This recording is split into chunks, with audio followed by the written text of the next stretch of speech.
এটা আমরা দেখলাম, আমরা সবাই দেখলাম যে কোরআন আধুনিক বিজ্ঞানের সাথে পুরোপুরি সামঞ্জস্যপূর্ণ। যদি আধুনিক বিজ্ঞান ভুল হয় তখন কি হবে? বিজ্ঞানের মতবাদের সাথে সাথে কোরআনের ব্যাখ্যাও কি বদলে যাবে? খুবই সুন্দর একটা প্রশ্ন, প্রশ্নটা খুবই গুরুত্বপূর্ণ। আর মুসলমানদের খুবই সাবধান থাকতে হবে যখন তারা কোরআনের সাথে আধুনিক বিজ্ঞানের তুলনা করবে। এজন্য আমি আমার লেকচারের শুরুতেই বলেছিলাম, আমি এখানে বলবো শুধুমাত্র বিজ্ঞানের সেই মতবাদগুলোর কথা যেগুলো প্রতিষ্ঠিত।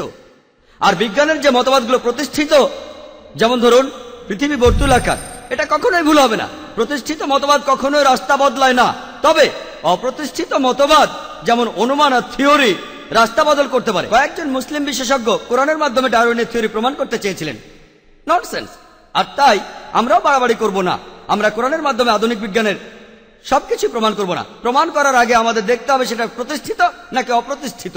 যদি প্রতিষ্ঠিত হয় আলহামদুলিল্লাহ প্রমাণ করা যাবে। কোরআনের কথা কখনোই তার বিরুদ্ধে যাবে না। মতবাদটা অনুমান হয়ে থাকলে সেটা ঠিক হতে পারে, আবার ভুলও হতে পারে। যেমন বিগ ব্যাংয়ের থিওরি, এটা আগে ছিল একটা অনুমান, আগে এটা ছিল অনুমান। আজকে প্রমাণিত হওয়ার পর যখন স্টিফেন হকিং নামে এক বিজ্ঞানী এটা প্রমাণ করলেন, এটা প্রতিষ্ঠিত। তাহলে বিগ ব্যাংয়ের থিওরি আজকে প্রতিষ্ঠিত। কয়েকদিন আগে এটা ছিল অনুমান, যখন সেটা প্রতিষ্ঠিত তখন আমরা ব্যবহার করব। আরেকটা অনুমান আছে যে পুরো মানুষ জাতি এসেছে একটি যুগল থেকে, আদম আর হাওয়া।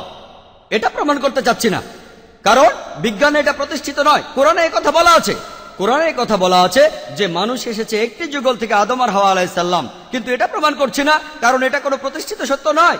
তাই আমরা যখন তুলনা করব পবিত্র কোরআন আর আধুনিক বিজ্ঞানের মতবাদ, খেয়াল রাখতে হবে আমরা শুধু সেই মতবাদগুলো পরীক্ষা করব যেগুলো প্রতিষ্ঠিত সত্য, কোনো অনুমান নয়। কারণ কোরআন আধুনিক বিজ্ঞানের চেয়ে অনেক উপরে। পবিত্র কোরআন আল্লাহর বাণী, এটা প্রমাণ করার জন্য বিজ্ঞানের সাহায্য নেব না, একদমই না। এখানে মনে রাখতে হবে মুসলমানদের জন্য কোরআন হলো চূড়ান্ত মতবাদ। নাস্তিকের কাছে আর অমুসলিমদের কাছে হতে পারে বিজ্ঞান হলো চূড়ান্ত মতবাদ। আমি যেটা করছি, নাস্তিকের যে মতবাদ আছে সেই মতবাদটা নিচ্ছি আর কোরআনে মুসলমানদের মতবাদের সাথে তুলনা করছি। বিজ্ঞানের সাহায্য নিয়ে প্রমাণ করতে চাচ্ছি না কোরআন যে আল্লাহ তাআলার বাণী। আমি যেটা করছি দুটোর মধ্যে তুলনা করছি। কোরআন যে উপরে সেটা দেখাচ্ছি যে আধুনিক বিজ্ঞান এই সেদিন যে কথা বলেছে, কোরআন সে কথা 1400 বছর আগে বলেছে। তাই আমি প্রমাণ করতে চাচ্ছি আমাদের মতবাদ, মুসলমানদের মতবাদ, কোরআন অন্য মতবাদের চেয়ে অনেক উপরে, অর্থাৎ বিজ্ঞান।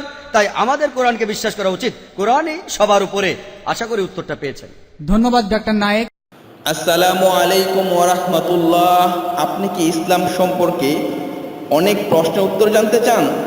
তাহলে ঘুরে আসতে পারেন আমাদের ফেসবুক পেজ এবং ইউটিউব চ্যানেলে, যেখানে শত শত প্রশ্নের উত্তর আছে। আপনি যদি নতুন নতুন প্রশ্নের উত্তর জানতে চান তাহলে আমার ফেসবুক পেজ একটি লাইক এবং ইউটিউব চ্যানেলে সাবস্ক্রাইব করে বেল বাটনটি অন করে নতুন নতুন প্রশ্ন উত্তর জানার জন্য অপেক্ষা করুন।